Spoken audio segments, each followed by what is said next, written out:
3, 2, 1.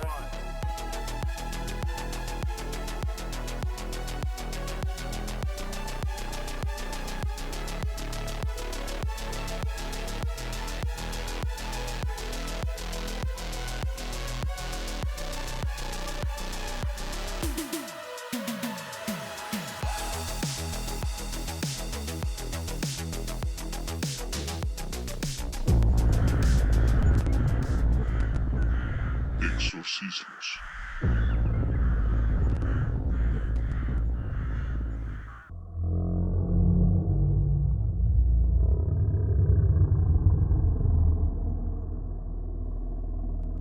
La noche era fría y solitaria. El sacerdote, débil y tembloroso, se acercó y entró a esa habitación que ya le era tan familiar y dijo: La situación es peor de lo que creí, pero no te preocupes, estamos aquí para ayudarte, hijo mío. El Señor nos guía en esta lucha contra la oscuridad.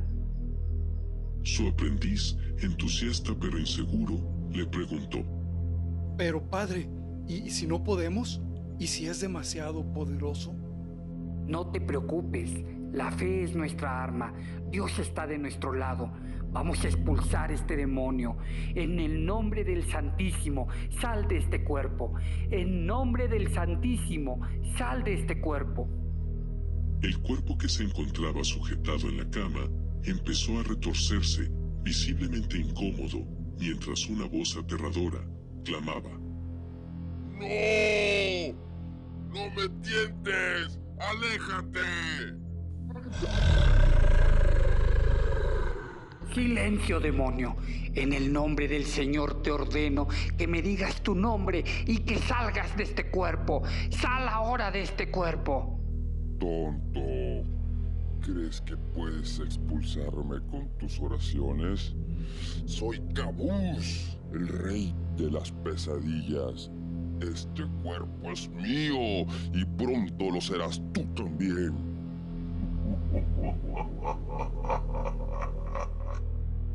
No, pero no podemos rendirnos. La fe es nuestra única esperanza.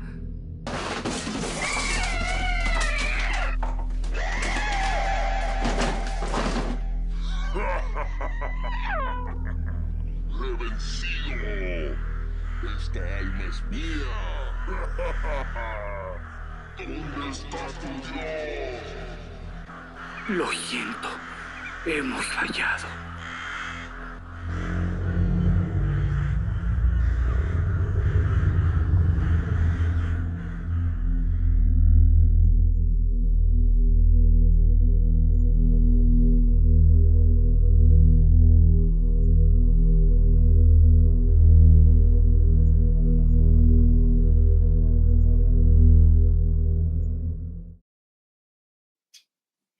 Hola, ¿qué tal amigos? Bienvenidos a un episodio de Enigma Sonoro. El día de hoy tenemos un tema controversial, muy pedido por muchos de ustedes, que se trata de exorcismos.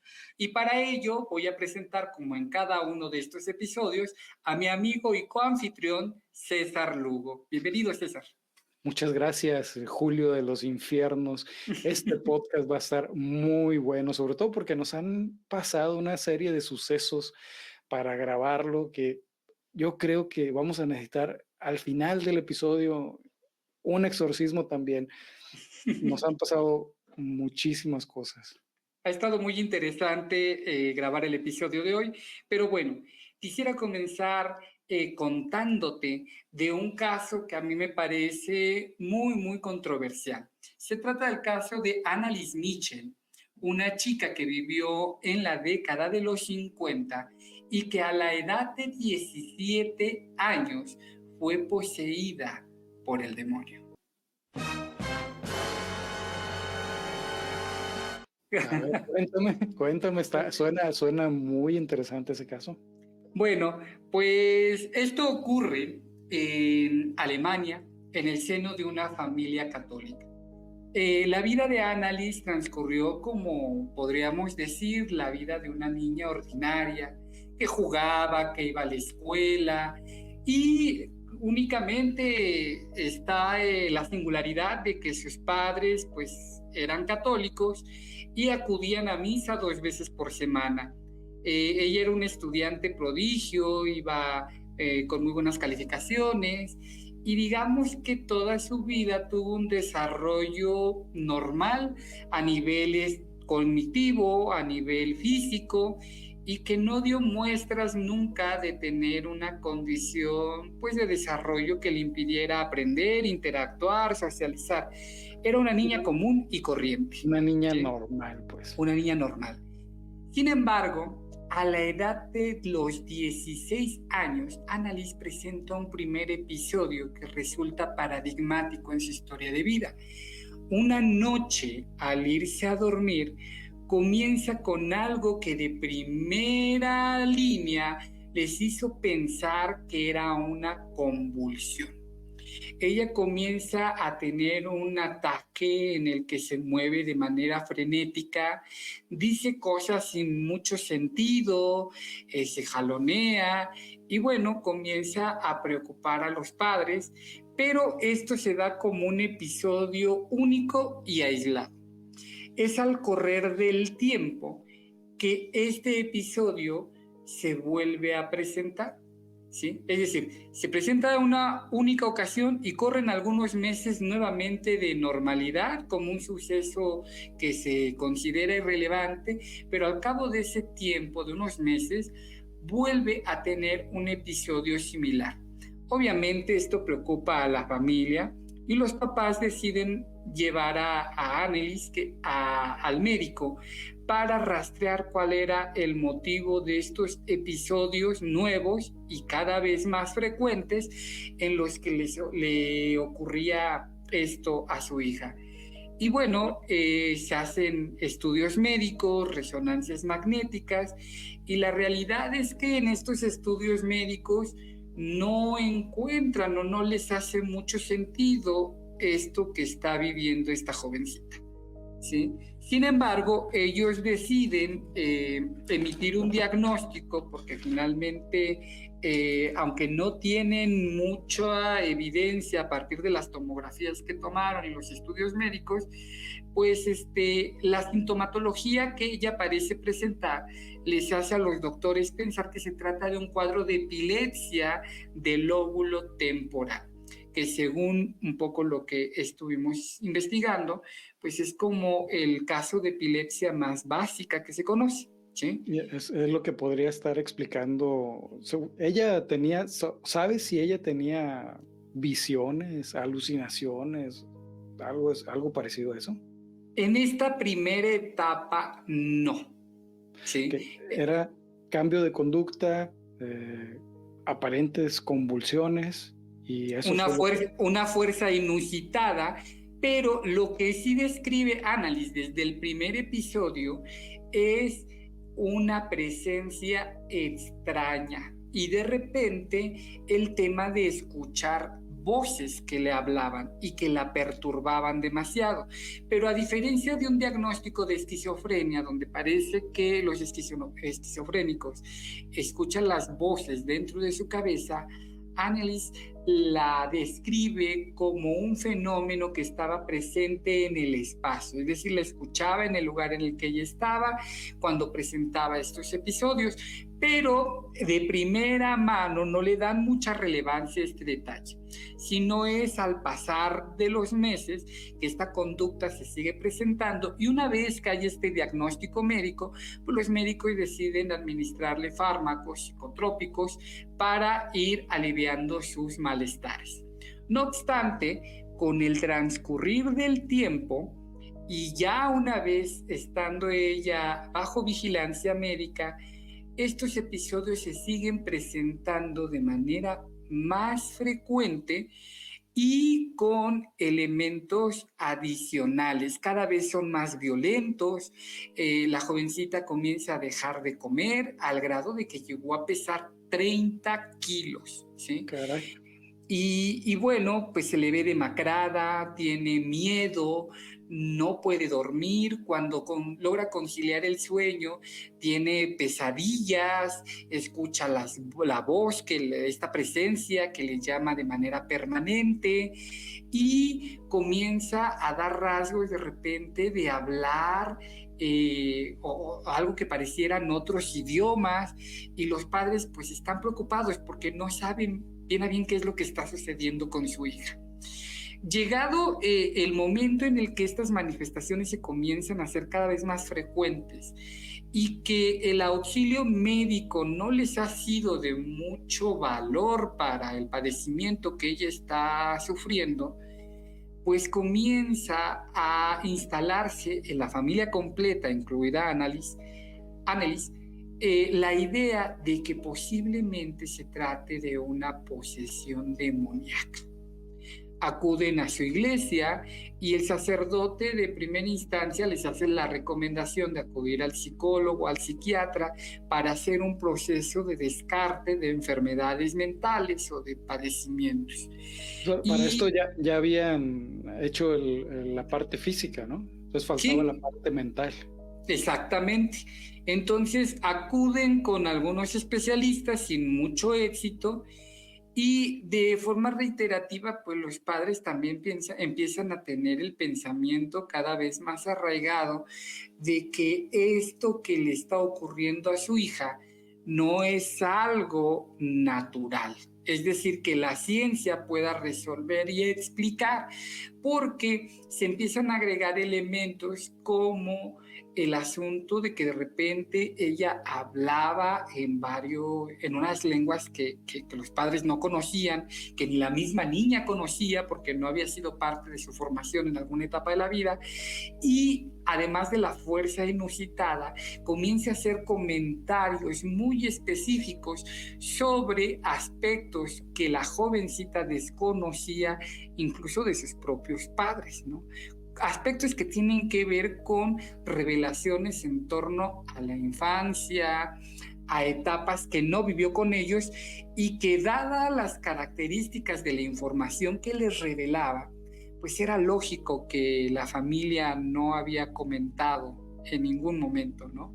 Porque tenía que ver con cosas que pues a veces como personas pues nos avergüenzan o que les producían dolor, pues alguna especie de sentimiento negativo a la familia, y que por tanto pues nadie está obligado a rendir como información aunque sea tu familia.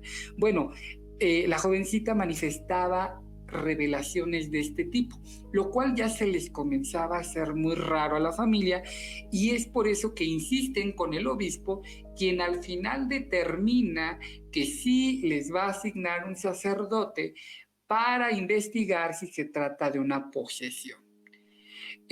Comienzan este asunto de las visitas, empiezan a descartar padecimientos clínicos, y de acuerdo a los protocolos establecidos por la Iglesia Católica, todo hace pensar que en efecto se trata de una posesión demoníaca.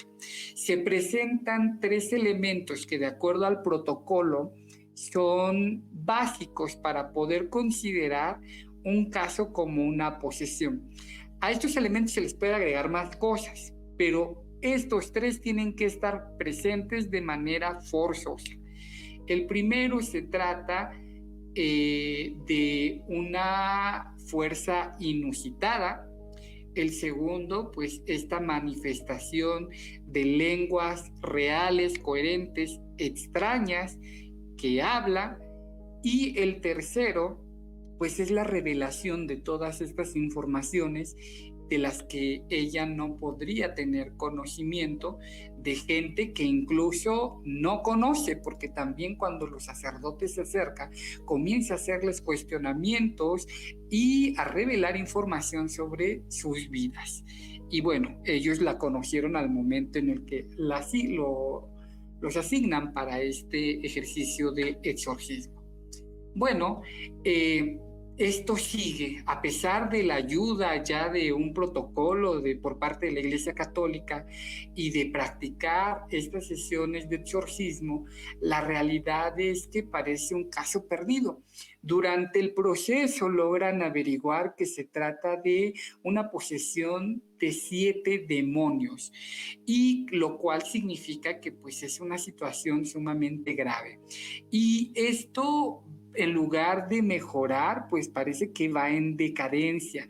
La familia está convencida de que se trata de una posesión satánica.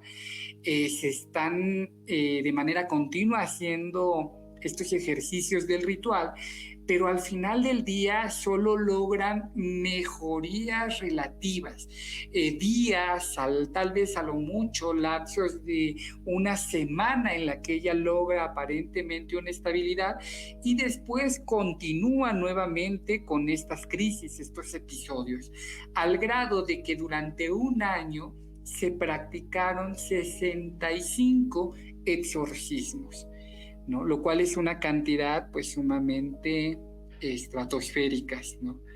Y bueno, ¿qué es lo que ocurre y por qué es tan controversial este caso? Al final, cuando cumple los 17 años, Annalise pierde la vida, ¿sí? Pierde la vida en un hospital porque evidentemente muestra rasgos de desnutrición, golpes, contusiones. Y luego le dijeron al de urgencias, pero yo se la traje viva. Exactamente, clásico de todos los hospitales, ¿no? Ella llegó pues, bien. Y ella llegó bien, fue aquí donde se murió, claro. Exacto. Entonces, imagínate que ella pues finalmente pierde la vida, y comienza toda una controversia en virtud de que el caso pues cobra relevancia y llega a los medios de comunicación, porque empieza pues la discusión de si fue un exorcismo o la muerte fue causada por negligencia tanto de los padres como de los sacerdotes, ¿verdad? Entonces esto lo llega a poner en los tribunales, y la resolución también es muy interesante. ¿Quieres comentar y después continuamos?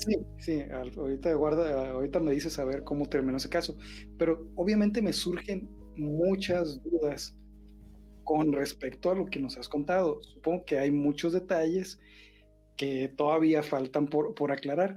Uno de ellos es cómo llegaron a la conclusión de que era efectivamente una posesión diabólica. Me dices que hay 3 criterios que obligatoriamente deben de estar, que si uno de ellos falta, no se puede considerar, de acuerdo a la Iglesia Católica, una posesión diabólica. Me decías que era hablar en lenguas, conocer datos que pues, son imposibles de que el poseído pudiera conocer de forma previa. Exacto. Y que exista una fuerza sobrehumana. A mí me parecen criterios muy vagos para considerarlos definitivos, porque cada uno de ellos podría tener una explicación racional. No los vamos a aburrir a menos que quieran. No creo que nadie se quiera aburrir, pero sí, lo de la fuerza sobrehumana pues es muy relativo. Lo de hablar en lenguas es algo parecido, por ejemplo, a los cristianos evangélicos que caen al piso y empiezan a decir un montón de cosas. ¿Eso es hablar en lenguas o son cosas, o estamos hablando de un criterio distinto? Fíjate que me llamó mucho la atención el rigor que tienen para poder declarar una posesión demoníaca, ¿sí? Antes de que sigas elaborando, perdón que te reencarrile a la pregunta, pero, por ejemplo, hablar en lenguas de un poseído es como hablan en lenguas los evangélicos, porque no desconozco si pase en otra religión. Justamente, allá voy con lo que iba a plantear en este momento, justamente porque pareciera así de simple. De hecho, la gente lo platica como si fuera así de simple. pero no. Por ejemplo, cuando hablamos de las lenguas, es muy conocido en la iglesia, en las iglesias evangélicas, que supuestamente viene este don de lenguas y que de repente son como balbuceos, peroratas, que no tienen sentido. Y lo justifican ellos con el hecho de que son lenguas angelicales, por eso no las podemos entender.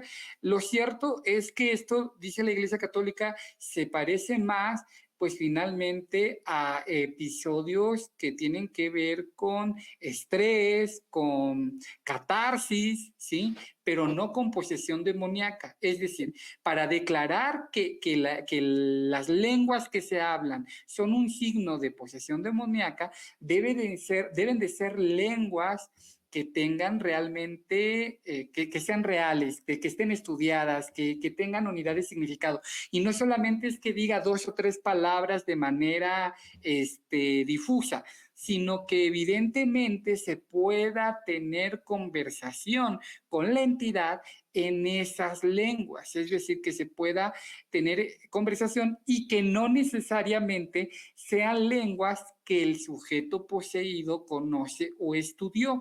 Generalmente, y de acuerdo a los textos del Padre Amor, estos demonios se comunican en lenguas como el arameo, como el hebreo, como el latín, ¿sí? Y se hacen dentro de estos estudios para poder dictaminar si un ritual de exorcismo procede, pues convoca también un cuerpo multidisciplinar la Iglesia, que está compuesto por filólogos, por traductores, por especialistas, lingüistas, para poder determinar si cumple con este criterio, ¿sí? Ok, entonces la respuesta es no. No. Uh-huh. No reconoce la Iglesia Católica que los evangélicos, que era el ejemplo que te ponía, hablen en otras lenguas angelicales. No. Porque de acuerdo a los criterios que llevamos, pues yo puedo decir que un tipo que está ahí tirado hablando en lenguas pues está poseído, pero no es el caso. No, incluso lo explican porque, por ejemplo, hay muchos videos en YouTube de gente que hace, ¿no?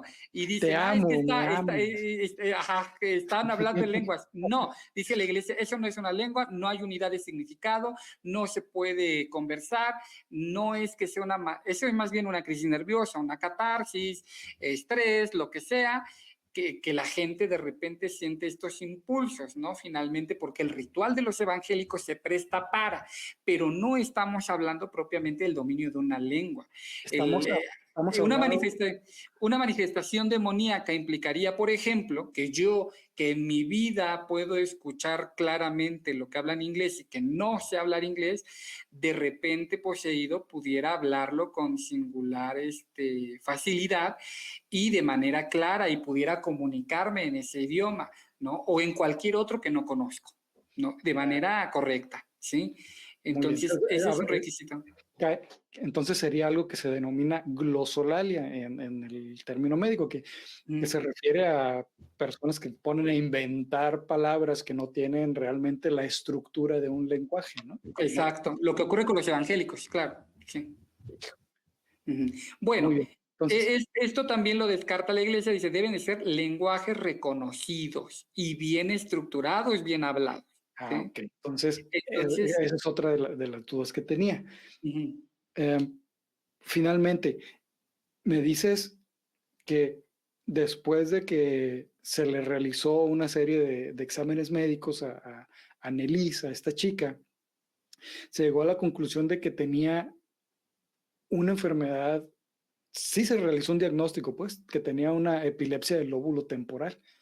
Sí, de hecho hay varias tomografías en las que no encuentran nada y los médicos, sin que haya con los estudios que tienen, al no encontrar nada, basados más bien en la sintomatología, dan este diagnóstico, porque en realidad no se pudo encontrar nada. Okay. No hubo nada estructural, nada orgánico que causara ese fenómeno. Muy bien, ya. Sí.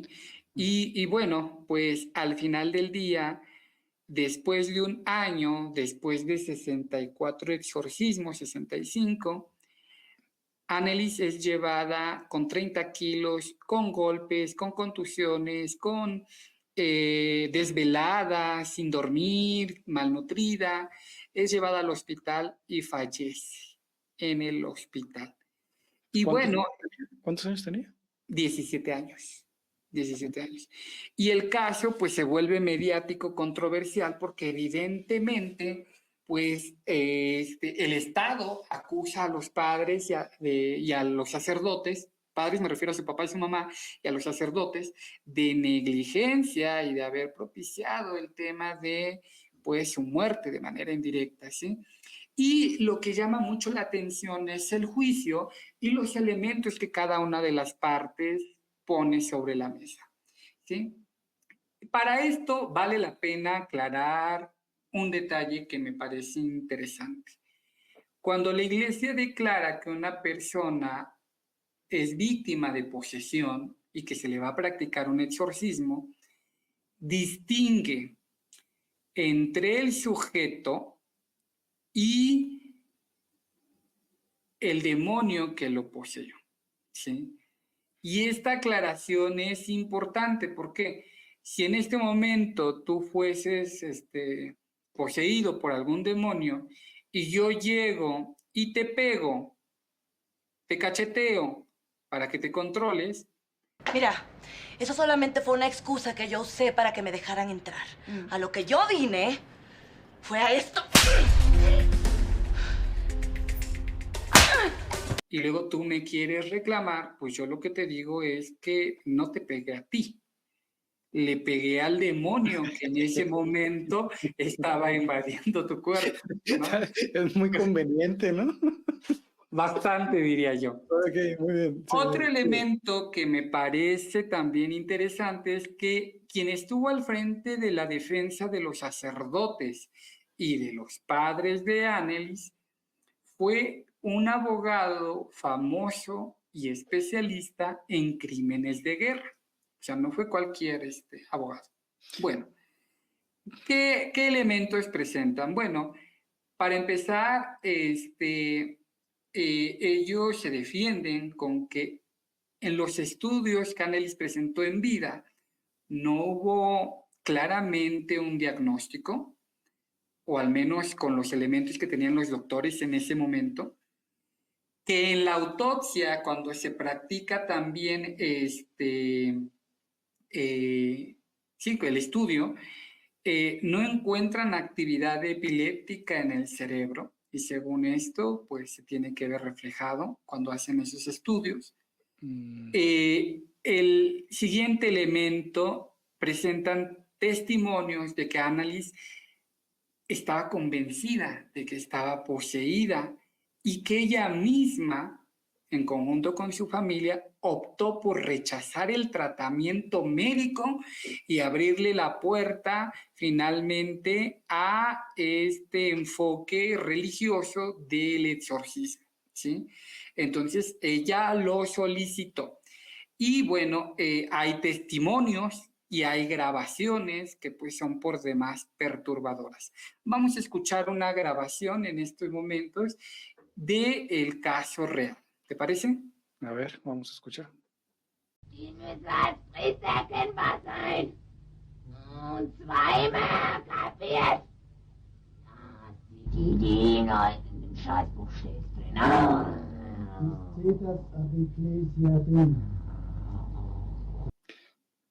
Bueno, ¿eso qué te pareció? ¿Sí? Pues no sé. Si me lo trataras de presentar como una prueba irrefutable de un exorcismo, quedo poco satisfecho. Porque, vamos, ¿qué me puede asegurar a mí que eso no fue actuado? Por ejemplo, no lo sé. Es controversial. Bueno, Sí, bastante. quisiera en este momento platicarte un poco sobre los argumentos que el Estado da en contra de los sacerdotes y de la familia de Annelies, ¿no? Y lo que dicen ellos es que el Estado dice que es responsabilidad de los padres. ¿Por qué? Porque al presentar una clara incapacidad de tomar decisiones por su estado de salud y por ser una menor de edad, pues eran los padres los que tenían que haber tomado la decisión. Entonces los padres fueron negligentes, que era claramente un problema de epilepsia y de psicosis. Y bueno, pues tenían ellos la responsabilidad de haber ayudado a su hija, ¿sí? Y bueno, con estos argumentos, finalmente se intenta desahogar un juicio que fue polémico, que fue mediático, que fue largo, y al final del desahogo de pruebas, porque presentaron grabaciones, testimoniales, etcétera, son declarados culpables de homicidio involuntario, tanto los sacerdotes que practicaron el exorcismo como los padres de Anneliese, ¿sí? Sin embargo, llama la atención también el dictamen, porque con todo que son declarados culpables de homicidio involuntario, apelando a esta responsabilidad que como adultos tenían, les dan una pena de 6 meses de prisión y por alguna controversia jurídica, esa pena es rebajada a tan solo 3 meses. Va, 3 meses por torturar y matar a alguien durante un año entero. Yes. Mira, igual me quedo con muchas dudas. No espero que las respondas todas porque sé que me estás contando un caso y que seguramente deben haber páginas y páginas con detalles acerca de todos los hechos que pasaron, pero lo que sí es evidente es de que en los años 50, pues todavía teníamos muchas lagunas en cuanto a la metodología que se debía llevar a cabo en el ambiente médico para descartar todo este tipo de enfermedades. Es conveniente mencionar que hay muchas enfermedades e incluso no enfermedades, sino también condiciones que pudieran llevar a la simulación de este tipo de síntomas manifestados por estos pacientes. Por ejemplo, hablando de enfermedades, la esquizofrenia, tú mencionabas que ella escuchaba voces que no las escuchaba dentro de su cabeza. Bueno, en la esquizofrenia se caracteriza porque las personas que escuchan ese tipo de voces están seguros de que son reales, de que no están dentro de su cabeza. ¿Podría ser una explicación? Sí. Ahora, estoy seguro de que la esquizofrenia era lo que hizo que manifestara. Es Emily, ¿verdad? Emily.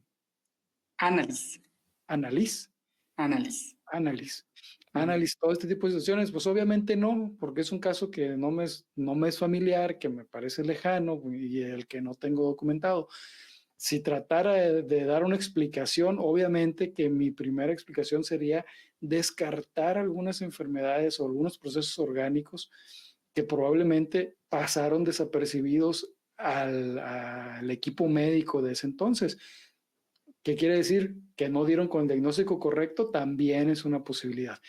Pero te decía que hay ciertas condiciones que podrían emular todo ese tipo de condiciones que presentó ella, de síntomas que presentó ella. Claro, te voy a poner un ejemplo. Una paciente deshidratada, malnutrida, ¿puede presentar alucinaciones? Por supuesto que sí.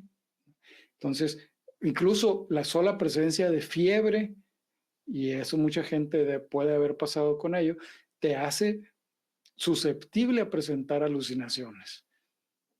Hay muchas dudas que me surgen.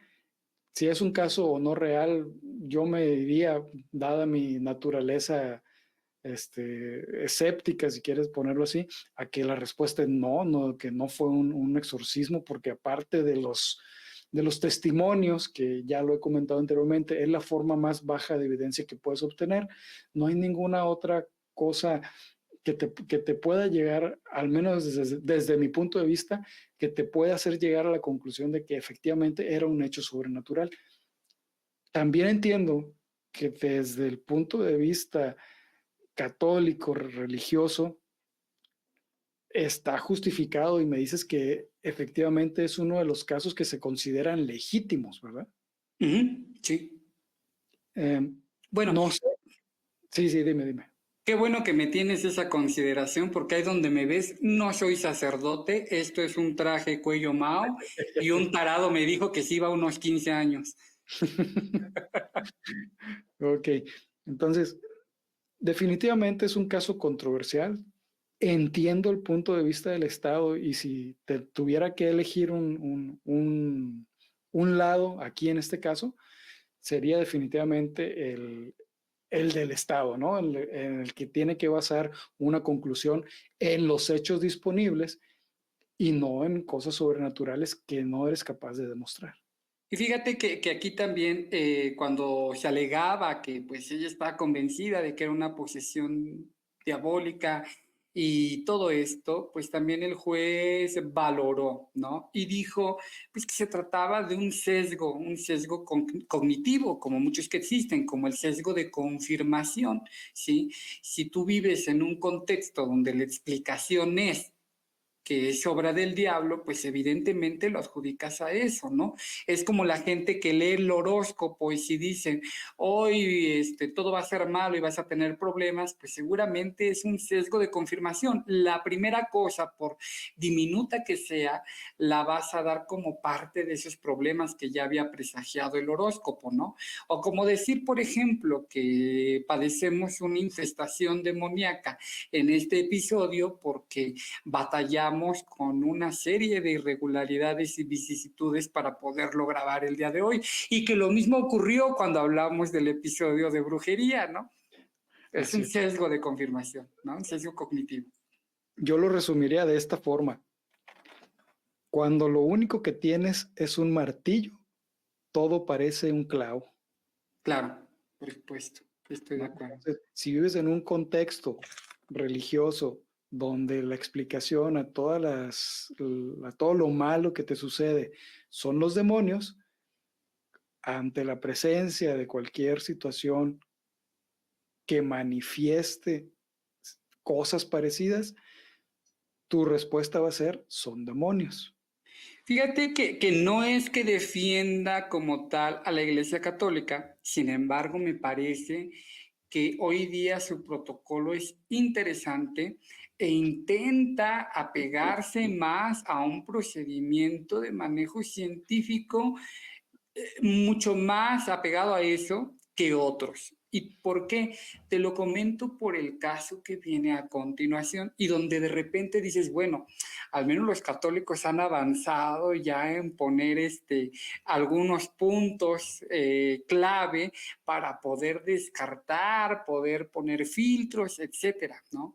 Cuando veamos el siguiente caso, nos vamos a dar cuenta de lo importante de una estructura vertical como la iglesia y sus protocolos, aunque sean cuestionables, porque en el siguiente caso no los hay. Y vemos cómo todo tiende a ponerse todavía mucho peor.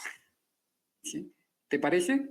Sí, adelante. Escucho. Bueno, tengo varias preguntas que te voy a hacer al final. Sí, vamos para allá. El siguiente caso que te traigo es muy famoso porque recientemente también se hizo una película basada en este caso. Esta película se llamó El exorcismo de Lara y estuvo en cines hace no mucho. Este caso del exorcismo de Lara está basado en el caso de Joan Vollmer. ¿Sí? Joan Vollmer es una mujer de 49 años, esposa de Ralph Vollmer, ¿sí? Que se dedican pues finalmente a la actividad agrícola. Ellos son granjeros, ¿sí? Uh-huh. Y bueno, de pronto ellos están o pertenecen a una congregación cristiana de estas ramificaciones que hay muchas en los Estados Unidos, ¿no? como pues los pentecostés, los evangélicos, etcétera, ¿sí? Vienen de estas organizaciones donde llega un pastor que ha sido o ha hecho una licenciatura o su equivalente y llega a abrir iglesias a ciertos lugares. Y bueno, pertenecientes ellos a esta comunidad, Ralph comienza a sospechar que su mujer, su segunda mujer, ¿sí? Porque ya había tenido una, ya había enviudado, ¿sí? Su segunda mujer tiene un caso evidente de posesión demoníaca. Y esto basado en ¿qué? En los siguientes criterios. Escucha. Bailaba al aire libre. Decía malas palabras. Actuaba como prostituta y a veces imitaba el sonido de perros o cerdos. No se guiaba por los criterios de la Iglesia Católica, evidentemente. No, evidente. Y ve, a veces pareciera que no avanzamos, pero a veces sí avanzamos mucho, ¿eh? Porque digo, de menos allá hay un protocolo. Aquí esto bastó para sospechar que su mujer estaba siendo poseída por un demonio. El protocolo del rancho, ¿no? El protocolo del rancho. Y bueno, convence a toda su comunidad, pero de repente esto llega a cobrar una relevancia inusitada. Resulta que a los alrededores del pueblo donde viven ellos, comienza a haber una estrella de la cristiandad, un rockstar de la cristiandad, llamado Matthew Nuske.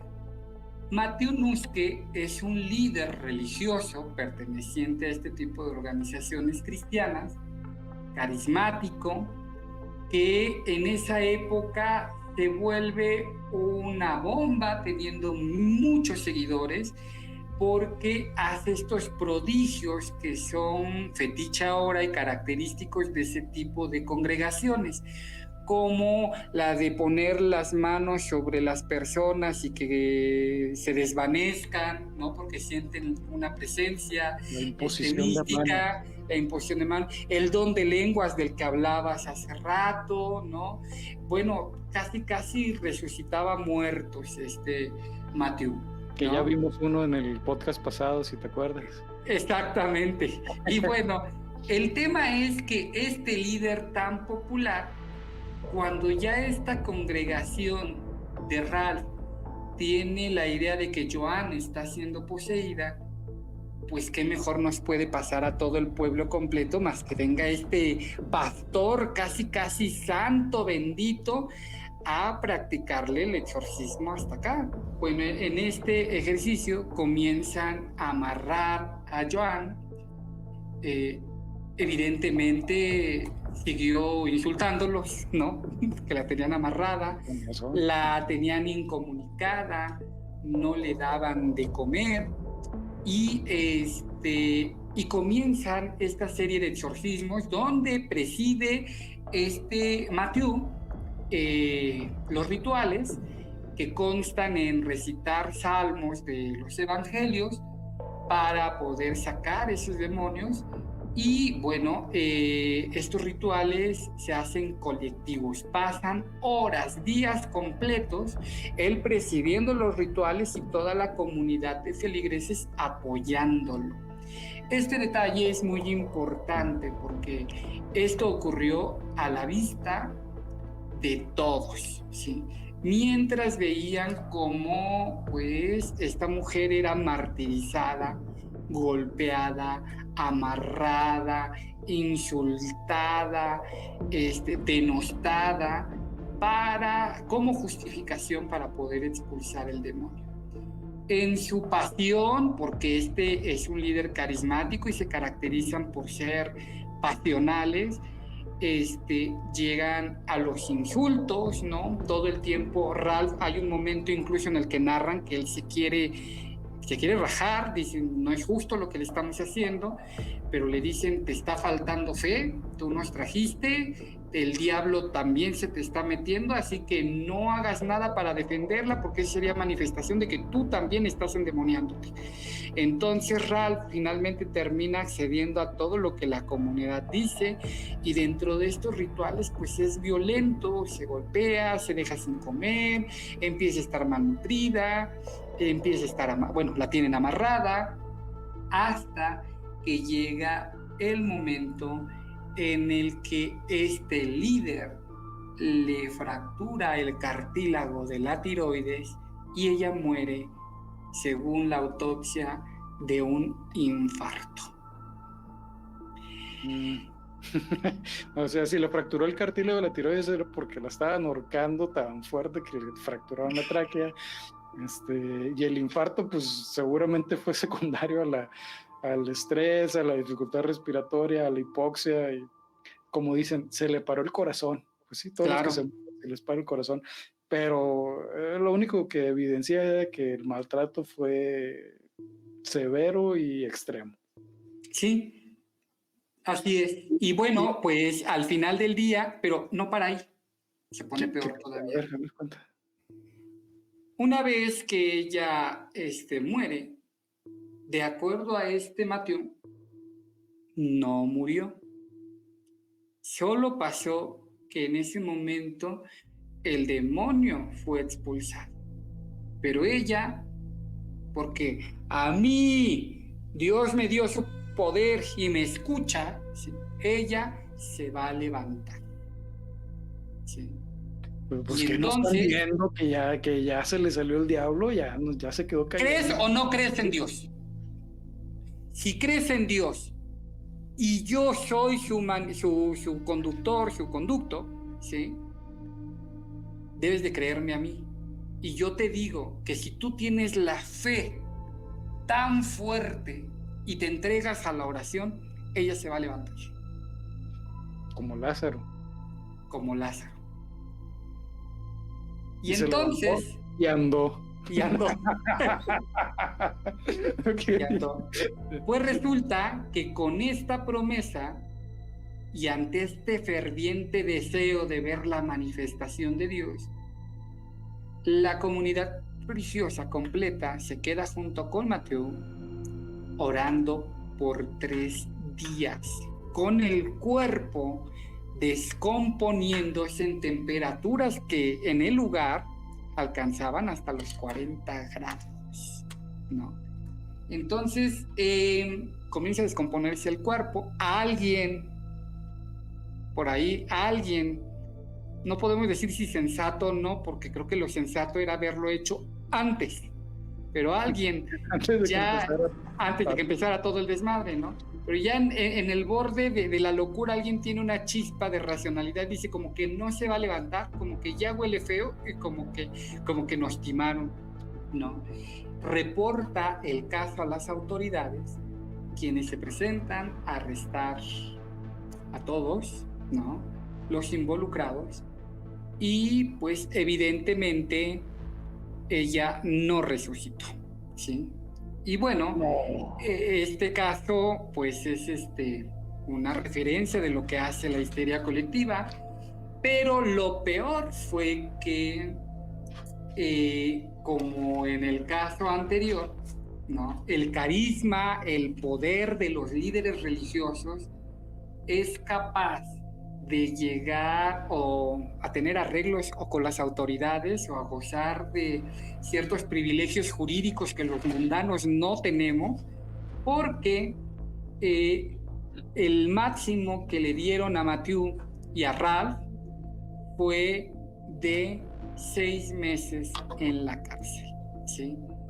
Después de esos 6 meses que sí estuvo en la cárcel, pues mira, fue técnicamente como un retiro. La justificación de estos líderes carismáticos y tramposos es que pues sí se iba a levantar, pero pues nos interrumpieron la oración cuando llegaron los policías, ya nada más era poquito más de fe y se hubiera levantado.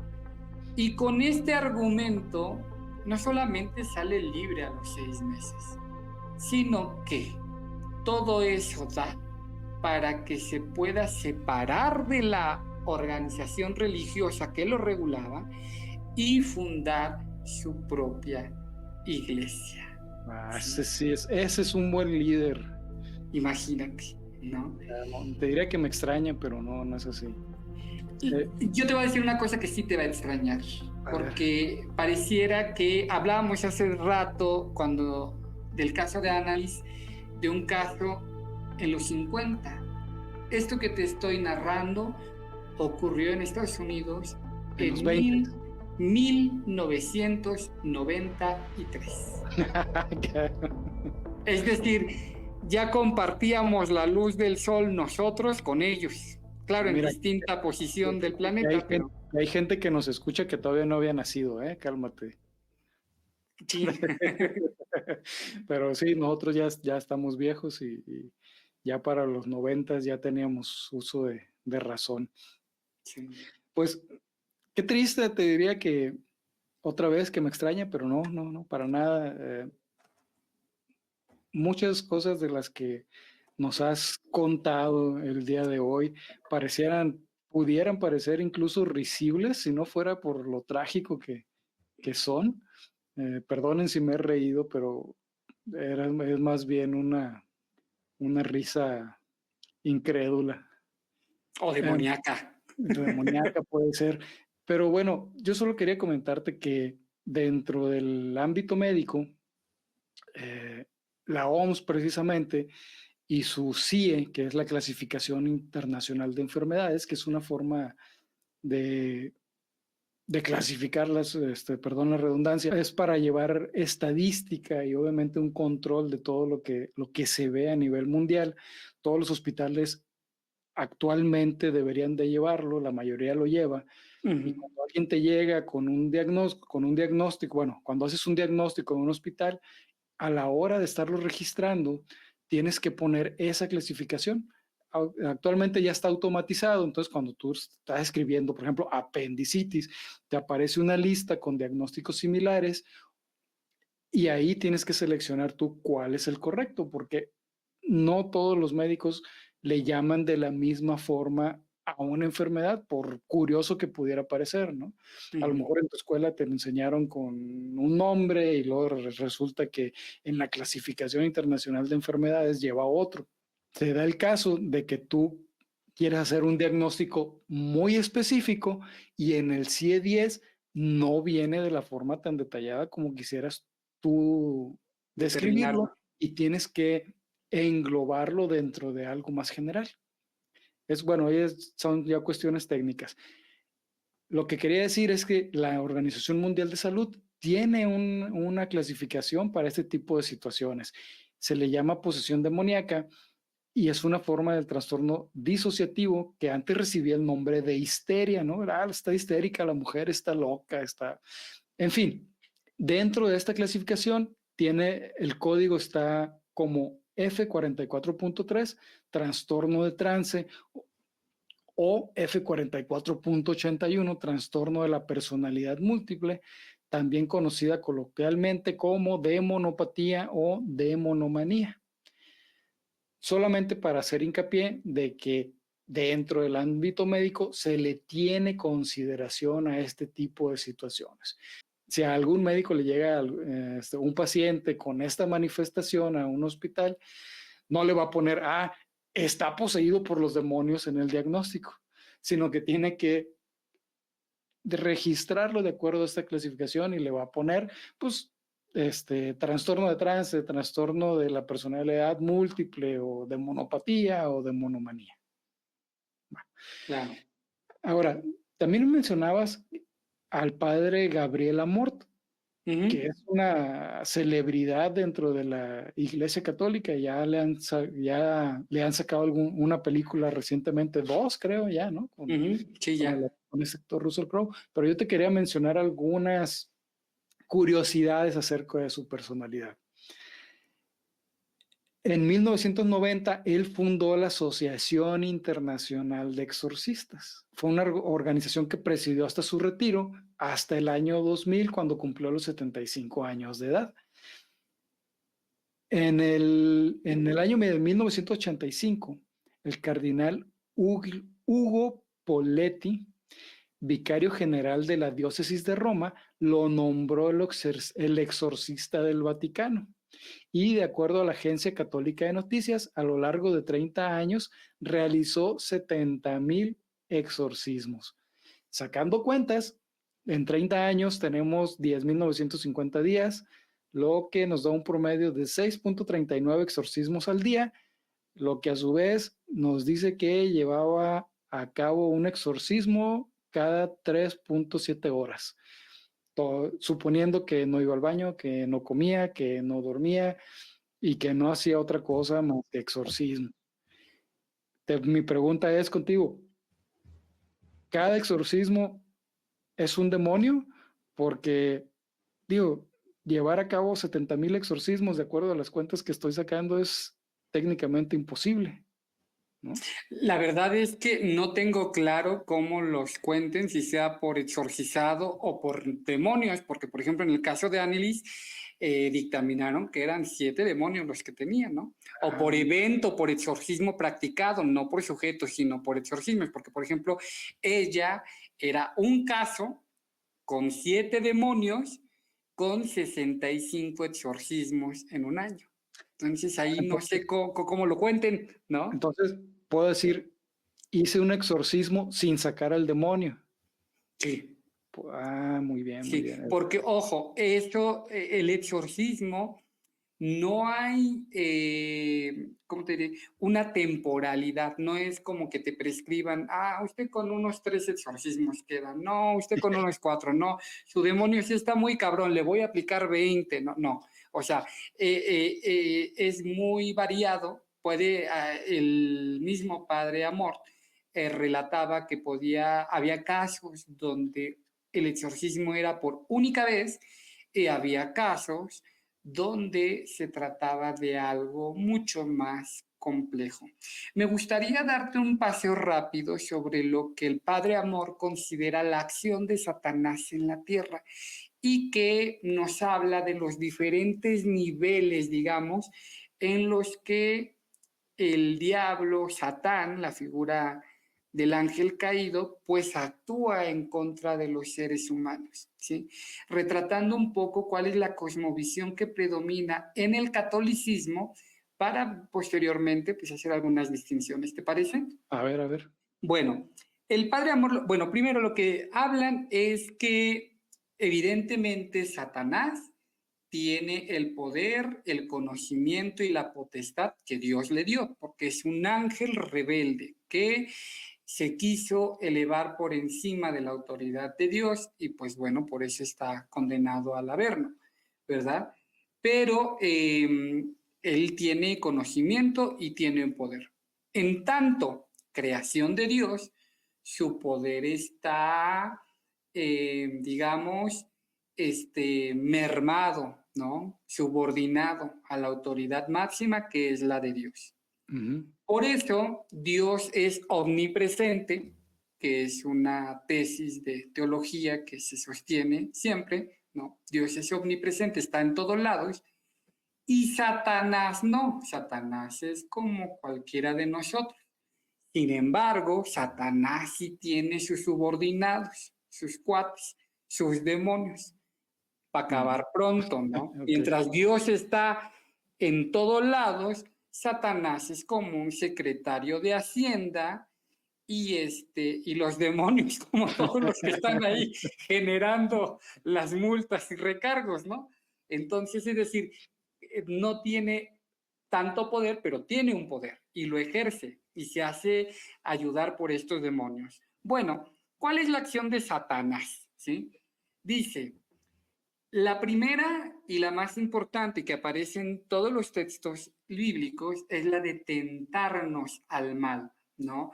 Dice el Padre Amor, incluso recordemos el episodio del Evangelio, donde incluso Jesús es tentado por Satanás, ¿no? Cuando viaja por el desierto los 40 días y también cuando hace esta oración en el huerto de Getsemaní, ¿no? Como de liberarse de esa carga que estaba por tener y bueno, tener este reconocimiento y poder, etcétera, ¿no? Bueno, esa es la primera acción del diablo, tentarnos al mal. La segunda acción son sufrimientos de carácter físico. Y en estos sufrimientos de carácter físico entran incluso lo que le ha ocurrido a muchos santos de la cristiandad, que es la manifestación del dolor físico, como los estigmas, ¿no? Que si bien muchas veces son pensados como una manifestación celestial, en realidad es como si una manifestación celestial que sobreviva, pero el dolor y el estigma es causado finalmente por este asunto de que el diablo los está tentando y está como que probando su fe, que es mucho más elevada que la de todos los mortales, y por eso los castiga antes de que tengan este reconocimiento de santidad. ¿Sí? Entonces, un estigmatizado no es una persona favorecida por Dios, sino todo lo contrario. En tanto sobreviviente, sí, pero digamos que el estigma es producto de una prueba previa a la santidad, ¿no? Ok, ya. ¿Sí? Es decir, probar su fe, imagínate que te empiezas a estigmatizar y entonces en ese momento reniegas de lo que crees y de lo que eres. Bueno, o sea, soportar ese dolor, ese castigo, ese sufrimiento es finalmente decirle al diablo, tengo fe en mi Dios, en mi Creador, ¿sí? Y a pesar del estigma, no cambio mi fe, de acuerdo a esta tesis, ¿sí? Ok. Bueno, la tercera manifestación es justamente ya la posesión demoníaca, ¿sí? Donde hay esta distinción de alma-cuerpo que hablábamos hace rato, ¿sí? Y donde los aspectos básicos, los tres básicos para declarar una posesión demoníaca, pues es el de hablar lenguas nuevas, que realmente sean lenguas, la fuerza excepcional, el sansonismo, y revelar información oculta. Se caracteriza porque el poseído revela información que no se había contado nunca antes de los sujetos con los que interactúa. Puede hablar tanto de los padres, del mismo sacerdote al que no conoce, revelar cuestiones, pero no cuestiones ambiguas como el de tuviste un mal día, guardas mucho odio en tu corazón, alguien te ha decepcionado, como hacen muchos chamanes chambones. No, las revelaciones que da Satanás, de acuerdo a la cosmogonía católica, ¿sí? Son revelaciones de aspectos concretos y reales sobre la vida del sujeto con el que se está interactuando. Es decir, a ver, Lugo, tú que te masturbabas cuando ibas a la universidad viendo el calendario de Gloria Trevi, no puedes venirme a hablar de Okay. cosas muy concretas que cuando tú lo escuchas, pues evidentemente es un aspecto en el que los sacerdotes dicen, es una confirmación, porque eso sí ocurrió, pero solo lo sé yo, jamás se lo conté a nadie, ¿no? Y entonces así de preciso es esta información oculta que revelan los posesos, ¿sí? Hay otras formas, como es la vejación diabólica, que se manifiesta en disturbios, ¿sí? Multitudinales, o también enfermedades, ¿sí? Que eso es un problema. O también la vejación diabólica se manifiesta en fenómenos paranormales, ¿no? Sillas que se mueven, de repente objetos que se caen, esto que llamamos como espantos, ¿sí? Poltergeist. Ándale. El siguiente aspecto o consideración que se tiene es una obsesión diabólica. Es decir, el diablo te puede contaminar con pensamientos obsesivos, ¿sí? No solamente que te induzcan al pecado, sino que te pueden llevar a la muerte. La tesis católica afirma que toda la gente que cometió, que se desvivió, ¿sí? Fue a causa de un pensamiento obsesivo generado por Satanás, ¿sí? Y bueno, el último elemento que manifiesta es la infestación demoníaca, que esta es más bien para casas, lugares, objetos o incluso animales. por ejemplo, la película de Annabelle, ¿sí? Donde se decía que toda la actividad y todo lo que ocurrió era generado por la muñeca que estaba infestada por demonios. Ahora Chucky bien, es el original. exactamente. Oh, y Vacaciones del Terror con Pedrito Fernández. Ajá, pánico en la montaña con resortes. ¿Sí? Eso no Ok, la vi, pero bueno. es una joya. Si no la han visto, vayan ahorita a buscarla. Pánico en la montaña, la van a pasar muy bien. Va. Bueno, Y me decías, el tema es que evidentemente ellos tienen un protocolo, no puede cualquier padre exorcizar, la iglesia persigue y procesa dentro de su legislación a los sacerdotes que sin autorización de su obispo y sin previa formación practican exorcismos.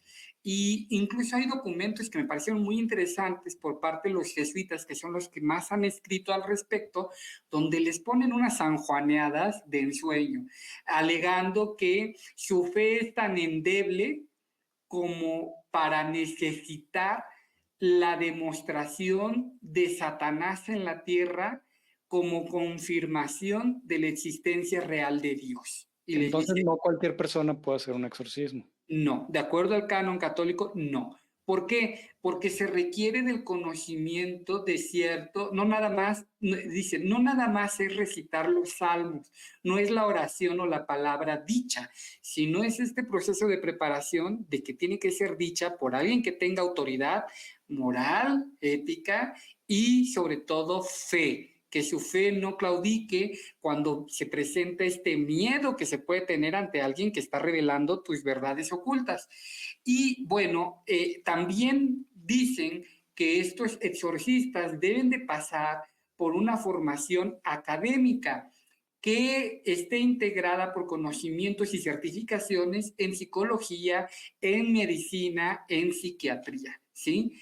De tal manera que a pesar de que las cifras de exorcismos a veces suenan descomunales, la realidad es que no, que actualmente la mayoría de los supuestos exorcismos quedan en casos de enfermedades mentales y que requieren un tratamiento psiquiátrico, ¿sí? Por Totalmente. ejemplo, el sacerdote José de Jesús Aguilar, que es el vocero oficial de la Iglesia Católica para los medios de comunicación y al cual también al día de hoy le solicitamos una entrevista que está en proceso, ¿sí? Ha narrado en diferentes medios de comunicación que también ha sido nombrado como exorcista en la parte de la zona centro de México y que en sus 30 años de carrera como exorcista solo ha tenido en 30 años 2 exorcismos que él pueda considerar como casos reales, ¿no? La mayoría son problemas psicológicos y psiquiátricos que con tratamiento y con ayuda psicológica o psiquiátrica, médica también, fármacos, se han podido solucionar o contener, pero que solo hubo 2 casos que él considera como reales y ha platicado su experiencia en diferentes espacios y medios de comunicación, ¿sí? Y bueno, eso es lo que tenemos. Mira, yo te quiero... ¿El Papa puede realizar exorcismos? El Papa sí.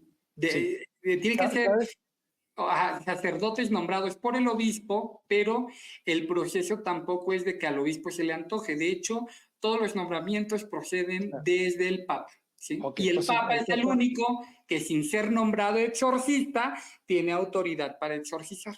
Ok, porque ¿sabías tú que el Papa Francisco realizó un exorcismo en la Plaza de San Pedro? Televisado. ¿Lo sabías? He visto la noticia, sí. Sí.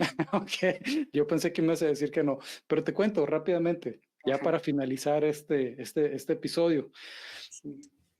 El domingo 19 de mayo del 2013, al finalizar la misa de Pentecostés, se acerca Francisco a un grupo de enfermos que llevaban a la Plaza de San Pedro para que pidiera por ellos, y entre ellos había un mexicano de 43 años.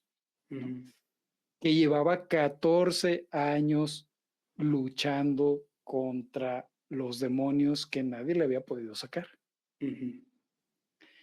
Entonces se acerca el Papa, empieza a recitar una oración ahí enfrente de él, y al finalizar la oración, pues el mexicano se queda tranquilito, se queda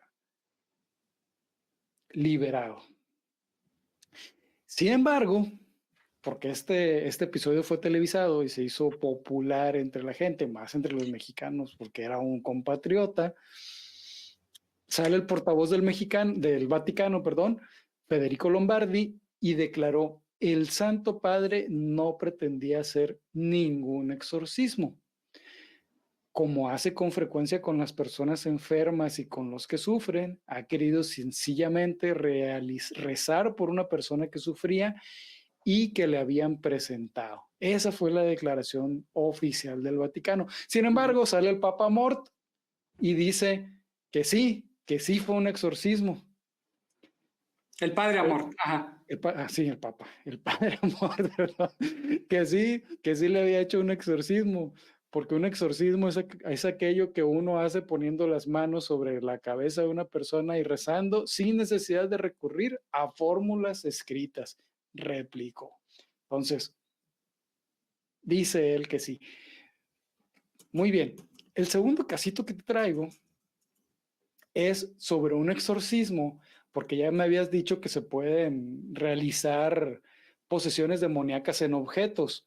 Pues bueno, este caso fue de una posesión, si quieres, de una ciudad completa. Una infestación sería correcto llamarlo. Ok, una infestación. Y este se llevó a cabo el 20 de mayo del 2015 en la Catedral de San Luis Potosí, México. ¿Habías escuchado algo de eso? No conozco el caso. Bien, el cardenal Juan Sandoval Íñiguez, arzobispo emérito de Guadalajara, fue el que encabezó toda esta ceremonia, guiado por el famoso sacerdote exorcista español José Antonio Fortea, otra celebridad Padre Fortea de los exorcismos. Claro. Y realizaron algo llamado exorcismo magno, que es un rito aplicable a una diócesis o a un país. En este caso fue a un país. Bueno, a una ciudad en San Luis Potosí. El Monseñor Jesús Carlos Cabrero señaló que en esta oración se pide, por ejemplo, por la cuestión del divorcio, del aborto, y que muchas veces son favorecidas por leyes inhumanas, de acuerdo a sus declaraciones, leyes que van en contra de la naturaleza misma, hablando específicamente sobre el aborto. Pero en este caso fue orientado con mayor fuerza hacia el aborto y en contra de los sicarios y del gobierno por las cuestiones de la legalización del aborto. Esto fue documentado por Roberto Farril, periodista católico que participó en el exorcismo magno. Sí, según sus declaraciones decía que México vive una infestación, tenía razón, una infestación demoníaca similar a los que vivían estos territorios antes de la evangelización y aparición de la Virgen de Guadalupe, cuando las culturas precolombinas realizaban sacrificios humanos a sus falsos dioses. ¿Cómo lo ves? Está impresionante esto. Y de ahí me surge una pregunta para ti, a ver si sabes algo, ¿existía algo parecido a un exorcismo en la etapa precolombina? Sí, de hecho lo buscamos y sí, evidentemente sí, y también tenían rituales para expulsar esas entidades. Ah, eso está bueno, eso no me lo sabía. Por cuestiones de tiempo no nos va a alcanzar, pero sí me gustaría dejarlo para una segunda parte, si es que te agrada la idea de realizarlo en cuanto a los exorcismos fuera del ámbito cristiano. Ya buscaremos el nombre adecuado para esto. Me gustaría finalizar, si estás de acuerdo, con un video acerca del exorcismo desde el punto de vista del Islam. Sí, antes de eso quisiera nada más hacer mención de algo que seguramente nuestros cibernautas van a estar preguntándose porque es un caso muy famoso, ¿sí? Y ya que hablabas de papas y exorcismos, hay un caso, de hecho hay un documental en Netflix de una jovencita desaparecida en 1983 en el Vaticano, ciudadana del Vaticano, hija de algunos de los trabajadores que viven ahí en el Vaticano, Emanuela Orlandi. ¿Sí? Es Está muy un bueno. caso muy interesante que da para un episodio todo el asunto de pruebas, investigaciones, incluso es un caso que se ha reabierto 6 veces. La última vez que se volvió a reabrir fue en el 2023, ¿sí? Tratando de buscar explicaciones a qué pasó con Emanuela Orlandi y sin profundizar mucho, porque te digo, es extensísimo el caso, es muy interesante. Hay una declaración que dio el padre Amor antes de morir, ¿sí? Donde revela cosas bastante perturbadoras del caso, pero aparte de lo que revela, es una cosa así impresionante, lo que llama mucho la atención es que parece, ojo con lo que estoy diciendo, solo parece que la historia después de la muerte del padre Amor hasta la fecha ha dado destellos de que esto que él platicó respecto al caso de Manuela Orlandi sí pasa en el Vaticano. Me ganaste porque te iba a decir, dentro de las cosas que estuve leyendo para documentarme un poquito más sobre el tema del día de hoy, una de las declaraciones del padre Amor, entre tantas que hizo muchas declaraciones muy controvertidas, estaba que él aseguraba que dentro de la organización del Vaticano había grupos satánicos. En efecto, sí. Y es más, no solamente el tema de que había grupos satánicos, sino que la desaparición de Orlandi tenía que ver con un ritual satánico al interior de la Iglesia Católica. Y sin que de esto haya mucha información, parece ser que esta organización que denunciaba el padre Amor presente en la Iglesia Católica, y que esto da para muchas teorías de conspiración, porque incluso lo han reflejado ya algunos libros, esta organización presente en el catolicismo se hace llamar el humo negro de Satán, ¿sí? Y que no solamente está presente en el catolicismo romano, sino tiene un pie en el catolicismo romano y otra en la directriz de el alto cuerpo de la masonería operativa. ¿Sí? Ándale. Da para un episodio, es muy interesante, pero bueno, ya nada más para concluir esta mención, según las teorías conspirativas, los dichos radiopasillo, esta misma organización es a la que pertenece el Lobby Gay que denunciaban el chambelán de Benedicto XVI, es también la misma organización que impulsó la llamada o también llamada Primavera Católica, que hizo renunciar a Benedicto XVI y que pues ayudó a un papa progre a llegar a la Santa Sede, ¿no? Bueno, progre nomás la apariencia, porque no ha cambiado nada, pero bueno, a la eso Santa Sede. Pero la Primavera Católica y el humo negro de Satán. Y el humo negro de Satán. O sea, nos fuimos a todo lo que da. Que se pongan de acuerdo. Bueno, ya para finalizar, quiero mostrarte un pequeño video que hablábamos que otro de los temas que nos va a quedar pendiente por la extensión de este programa, que no hemos dicho ni la mitad de todas las cosas que quisiéramos decir, Claro. me planteé yo, bueno, el exorcismo, la figura del exorcismo, ¿tiene cabida fuera del ámbito católico? Y la respuesta que encontré era que sí. Por eso también te preguntaba sobre la parte prehispánica, ¿no? Precolombina. Y una de las cosas de las que más leí fue sobre el Islam. Okay. Una religión tan cercana y a la vez tan lejana de la religión cristiana, ¿no? Me gustaría presentarte este pequeño video que me tomé la molestia de editar. Aumenté la velocidad del video y recorté algunas cosas que eran redundantes, tratando de no alterar la sustancia de lo que se dice. Vamos a verlo, si te parece bien. Claro. Nos amparamos en Dios, el maldito Satán. Bismillah ar-Rahman ar-Rahim, en el nombre de Dios, el compasivo, el misericordioso. Wa sallallahu ala Muhammad wa ala tahirin. Nos hicieron una pregunta. ¿Existen los exorcismos en el Islam? Vamos a ver. ¿Qué significado tiene el exorcismo? Exorcismo es basado en varios conceptos como premisas. Primera premisa de eso es que tenemos demonios dominantes. Quiere decir, el demonio puede poseer a una persona.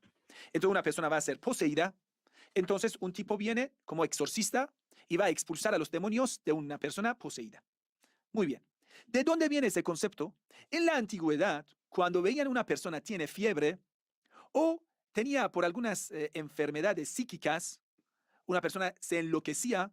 Hasta hoy en día en idioma persa tenemos divane, que es decir, el diablo le ha poseído. Listo. Pero ¿qué dice el Islam al respecto? Ya está bien. Vamos a ver. En el Islam no tenemos el concepto del demonio tal como está descrito entre los hermanos judío-cristianos. Nosotros tenemos a los seres humanos, y tenemos a los ángeles, y tenemos a los jinn. Los jinn, seres invisibles, son divididos en dos partes. Creyentes, que siguen a los profetas nuestros, pero hay jinnes que son incrédulos. Uno de ellos, que encabeza a todos los jinnes incrédulos, se llama Satanás. Ustedes lo dicen Lucifer, pero es Satanás, Shaitán. Satanás, que es un jinn, él antes rezaba y estaba en el trono de Dios 6.000 años, algunas narraciones hablan más de 7.000 años, él estaba rezando hasta que Dios creó a Adán y Eva. Él, cuando vio que tanto honor, tanta bendición Dios ha dado a Adán y Eva y puso a Adán como representante de Dios sobre la faz de la tierra, le dio la envidia. Cuando Dios ordenó a todos los habitantes del cielo prosternarse delante de Adán, en señal de sumisión delante de la voluntad de Dios, Satanás lo negó y no se prosternó delante de Adán y Eva por la envidia, por su altivez. Dios lo rechazó del cielo. Entonces dijo Dios, ¿me das permiso para engañar a los seres humanos? Y Dios le dio permiso hasta el día del juicio final que Satanás engañe a los seres humanos con sus tentaciones. ¿Qué es tentación?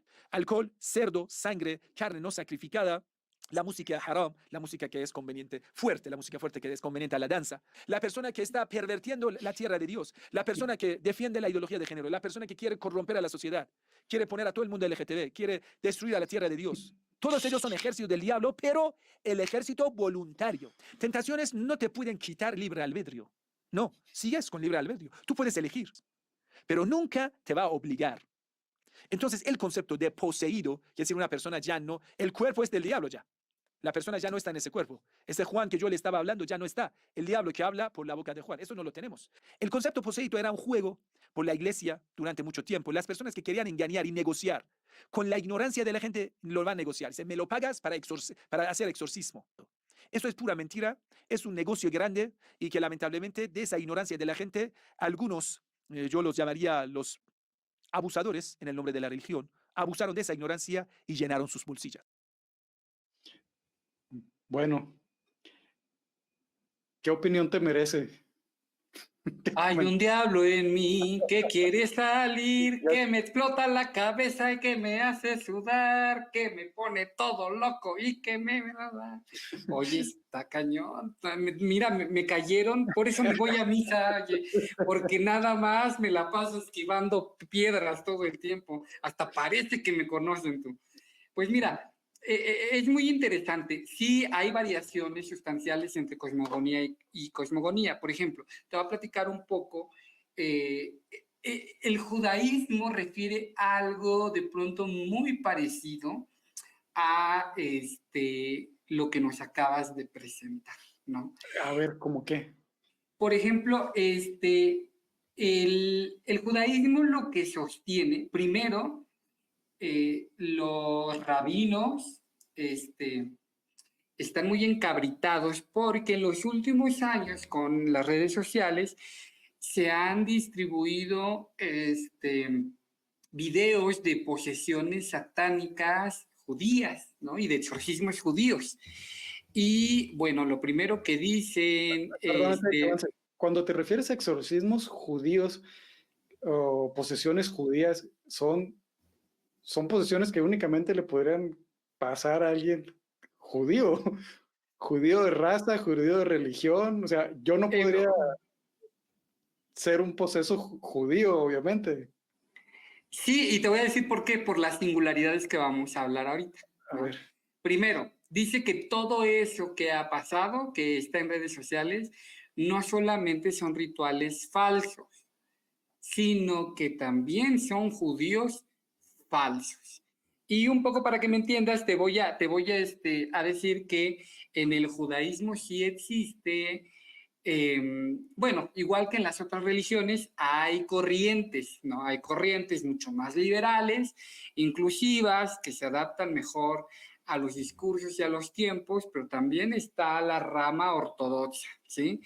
Y evidentemente en estos temas siempre se recurre a la rama ortodoxa y ellos niegan categóricamente que esto sea posible.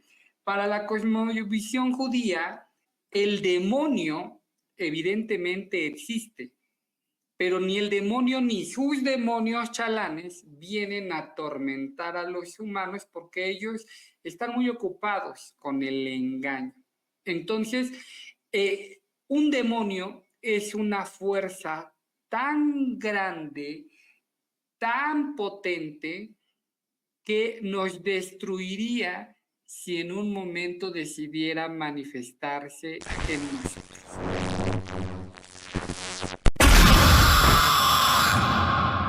O sea que a mí no se me van a llegar una legión de demonios y se van a meter a mi cuerpo y me van a hacer sacar la lengua y decir De groserías. acuerdo al judaísmo, no.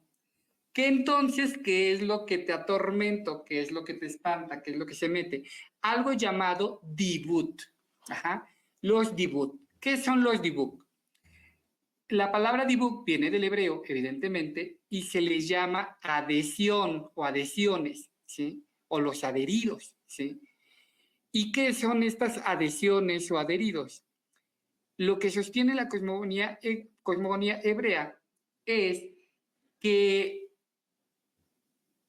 estas posesiones o estas manifestaciones sobrenaturales llegan a ocurrir porque son el espíritu de gente que no se reconoce como muerta o que murió de manera violenta, con algo inacabado en la vida de manera abrupta y que entonces anda vagando. Es decir, los dibuts son algo así como, para explicarlo coloquialmente, como espíritus chocarreros. No Almas son en demonios. pena. Almas en pena, espíritus chocarreros que andan por ahí y que cuando uno no vive en la gracia de Dios, se manifiestan. Entonces, fíjate, ahí me llamó la atención lo siguiente. Mientras el catolicismo habla sobre de la manifestación demoníaca, que incluso los jesuitas les ponen la regañada a los sacerdotes y dicen, es que quieren confirmar la presencia de Dios con la presencia del diablo, etc. Acá el judaísmo y sus líderes presumen de que la efectividad de la vida religiosa del judío no deja espacio para que el demonio entre y que estos dibujos solo se adhieren a la gente que no vive de acuerdo como dice la cosmogonía, la religión judía. Entonces, por eso el número de manifestaciones es mínima y casi sería un acto de vergüenza en mi familia judía reconocer que tenemos ese tipo de fenómenos porque significaría automáticamente que le fallamos a nuestra fe, ¿no? Y entonces eso hace que el número sea muy menor. pero evidentemente lo hay. Y que también hay, tiene que ser un rabino especialista el que haga estas liberaciones y que lo hace, que basta con recitar algunos, algunos pasajes, algunos salmos de la Torah, ¿sí? Y con esto debiera bastar ser lo suficientemente efectivo como para no llegar a más, ¿no?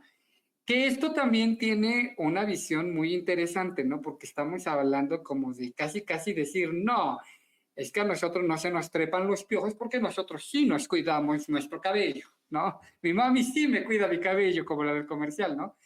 Y que de alguna forma reconocer que hay una falla o una anomalía de este tipo, pues habla de que entonces no somos el pueblo elegido de Dios, ¿no? ¿Piensas tú que tiene más en común el judaísmo con el islam que con el cristianismo en relación a los exorcismos? Me parece que sí. Y yo lo encuentro más similitudes. Regresando al video que te presenté, hay varias cosas que a mí me llamaron la atención.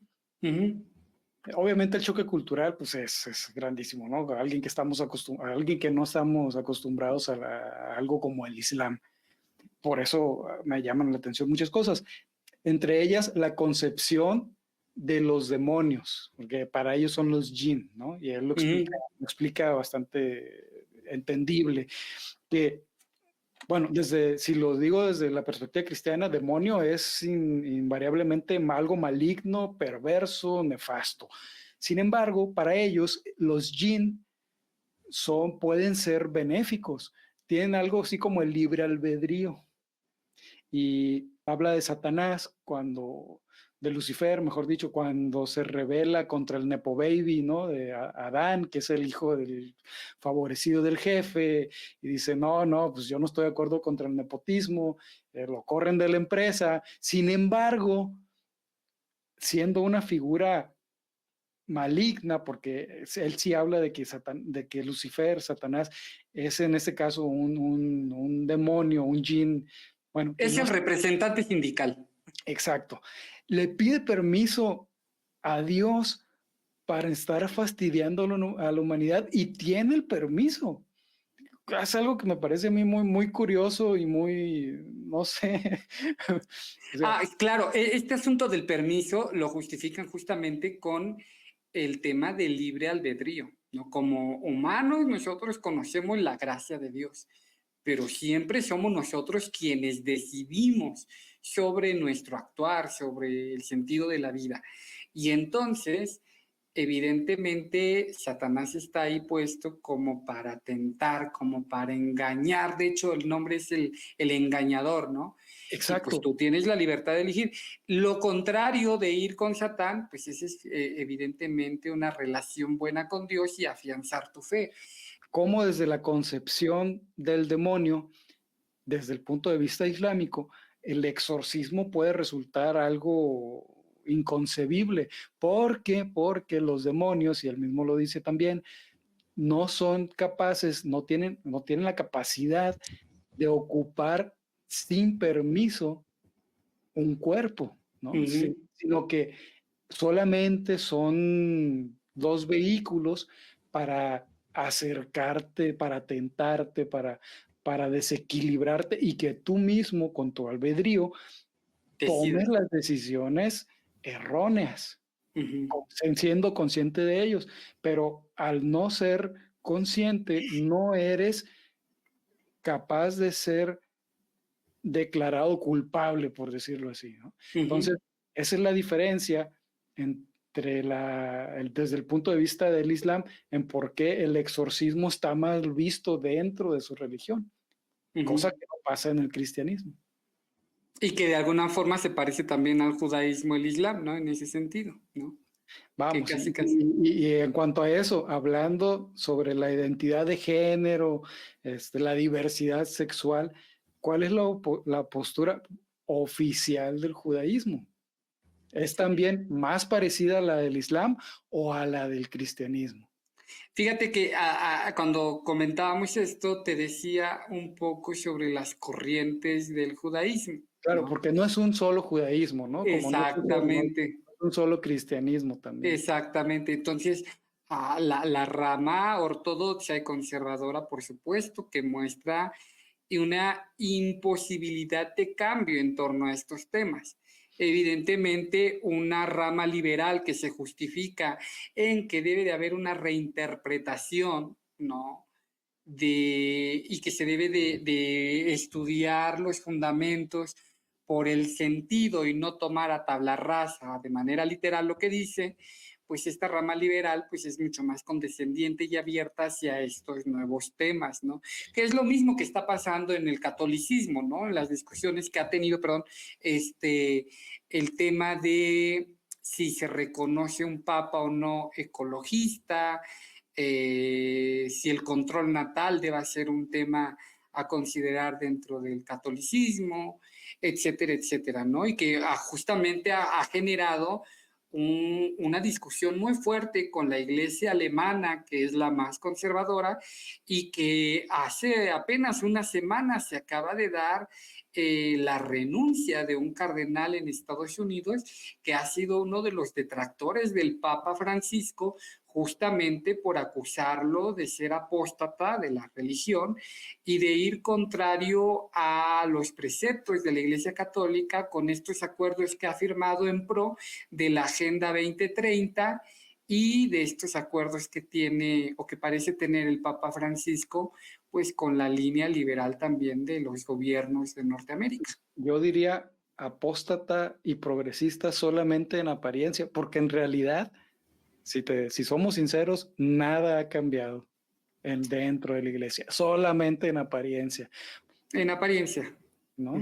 Porque sí, los homosexuales y los no cristianos y los ateos y todo lo que difiera de la línea fundamentalista siguen igual.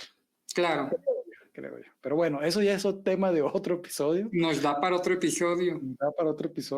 Nos quedan, yo te voy a leer ya la lista de preguntas que yo me hice antes de empezar a discutir nuestro podcast y que creo que nunca vamos a alcanzar a responder en hora y media, y serían: ¿cómo puedes saber si alguien está poseído por un demonio?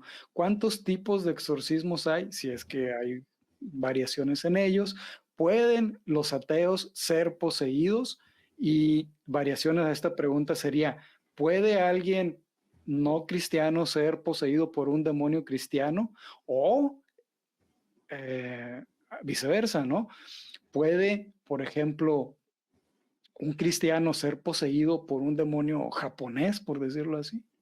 Se hacen exorcismos en niños, están autorizados los exorcismos en niños y llevan a cabo los mismos protocolos. Y esto creo que ya sí te le hice: ¿cualquier persona puede realizar un exorcismo? La respuesta es obviamente a esa última es que no. Pero se me quedaron muchas preguntas, no con la intención de que tú me las respondieras, ¿no? Sino de alguien se ha hecho anteriormente estas preguntas y han sido... Pero creo que a lo largo del episodio sí vamos más o menos respondiendo a todas. Sí, creo que algo, un poquito hablamos de cada una de ellas, pero pues evidentemente no nos va a dar tanto tiempo. ¿Qué te pareció? Híjole, no quiero ser la Martita Egareda de este podcast, pero te tengo guardado una.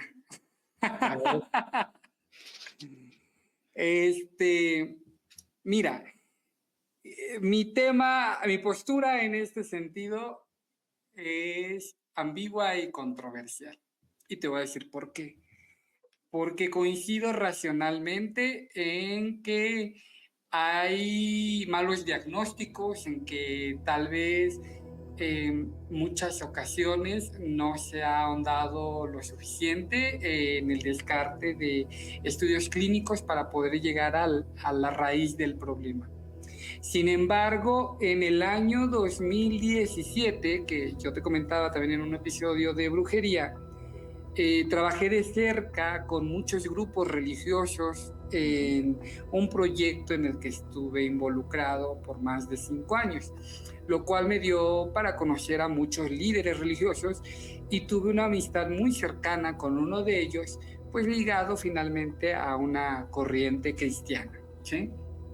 Y en una ocasión, después de una reunión que ocurrió en un sábado de gloria, junto con algunos colaboradores de ese proyecto, acudimos por petición de este líder, que era un líder serio, estudioso, muy reconocido, ¿no? Me reservo el nombre finalmente porque no es correcto exhibir públicamente, pero este líder nos invitó, nos pidió el apoyo para hacer una visita previo a una reunión que íbamos a tener en su casa.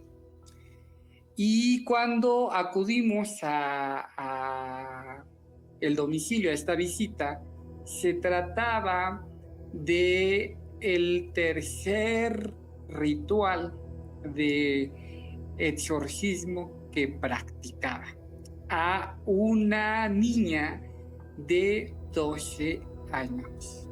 12 años. 12 años. A ver, el ritual era en la casa del no sé, supongo que sacerdote. No, en la casa de la familia.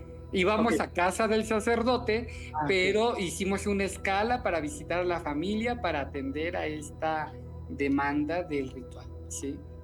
Y créeme que conozco personalmente tuve la fortuna de conocer a este sacerdote, un hombre serio de muchas luces, un intelectual y muy reconocido también en el ámbito religioso y político de este país. Y bueno, en este sentido, quiero decirte que pues, y aparte teníamos una relación de amistad, ¿no? Si hubiera truco, yo estoy seguro que me lo hubiera dicho, ¿no? Entonces, acudimos a esta visita y nosotros esperamos en la sala. No nos comentó mucho al respecto, ¿no? No nos comentó mucho al respecto porque era muy reservado y más tratándose de un tema que él abordaba con seriedad y que tenía como delicado. Íbamos junto con más personas que conformaban ese equipo de trabajo del proyecto que estábamos realizando y él entró al cuarto, a la habitación donde se estaba practicando este ritual. La verdad es que oíamos muy poco. Nosotros estábamos acompañándolo no porque tuviéramos que rezar como tal, ¿no? Sino porque íbamos como compañía de él hacia su casa. Hubo un momento en el que nos pidió ingresar a la habitación. Yo creo que como para darse aire, para ayudarle en sus oraciones, echar porras. Yo creo que sí, lo pienso así. ¿Y qué fue lo que vi? Una niña sometida por casi todos los integrantes de la familia, que constaba de mamá, papá, abuela, abuelo, hermanos mayores, que más o menos en aquel entonces era uno de 20 y tantos, otro de 10 y tantos y otro pequeño, ¿sí?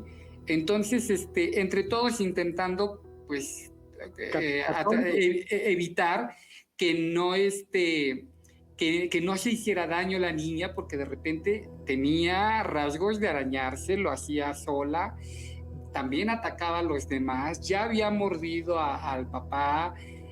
Cuando vio al sacerdote con el crucifijo y todo, se le fue encima. Entonces, pues esto que podríamos justificar como pues un episodio de psicosis o alguna enfermedad mental, ¿no? Pero pues en ese momento, por supuesto que te simbra y te impacta, ¿no? No vas esperando eso, y menos si no eres avisado, no tuvo esa consideración. ¿No sabías tú que no sabíamos que íbamos a pasar a eso? Lo dijo como llegando a la casa así de, como si fuera así de, por cierto, déjame te comento, ¿no? Vengo a esto. Y ya fue cuando nos quedamos desconcertados, no lo había platicado. Y bueno, ¿a qué voy con esto? Pasamos, pues veíamos este asunto como si fuera una crisis de convulsión que tenía esta niña. Y algo que sí recuerdo y que lo tengo muy presente y que son de las cosas que me hacen dudar a mí, son las siguientes dos cosas que te voy a decir. Hubo un cambio de temperatura drástico, ¿no? En una temporada donde en realidad hacía mucho calor. Estamos hablando de que esto ocurrió un sábado de gloria, ¿sí? En la tarde-noche, ¿sí?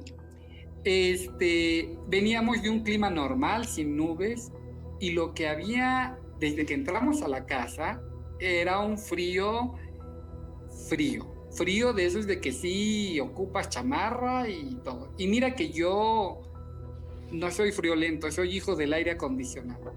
Eso lo tengo muy presente, el cambio de temperatura. En algún momento cuando ingresamos, pues me dice una cosa que a mí, a lo mejor es una programación, lo que tú quieras, pero me dijo algo que esta va a ser la primera vez que lo diga públicamente, ¿eh? Es una exclusiva. Okay. Pero me dijo, no vas a acabar y te vas a quedar solo, hijo de puta, ¿no? Te hablaba con groserías, ¿no? Pero fue dirigiéndose a mí concretamente, ¿no? Y bueno, yo no respondí, me dijo, no respondas, no hagas caso, tú repite lo que voy diciendo. La otra persona también, que venía acompañándonos, la gente que venía del equipo de trabajo, pues hicimos lo mismo. A cada quien nos cantó, digamos, el precio en determinado momento. Y bueno, me dijo esa frase, me dijo que se iba a caer, que me habló concretamente de un proyecto que una niña de 12 años no tenía ni idea que estábamos llevando a cabo. Era un proyecto de trabajo. En ese proyecto, bueno, ahorita voy a lo que pasó después. El tema es que me dice 3 frases, la que te dije fue la primera y creo que revela mucho lo que pasó y de lo que quiero compartir.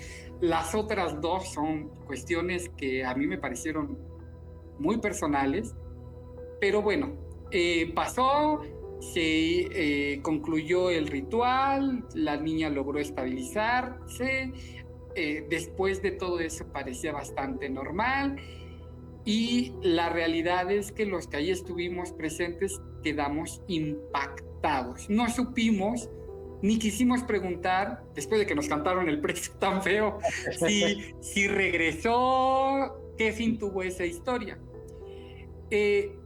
Al menos en cuanto al proyecto que estábamos haciendo con esas personas, no se pudo concluir.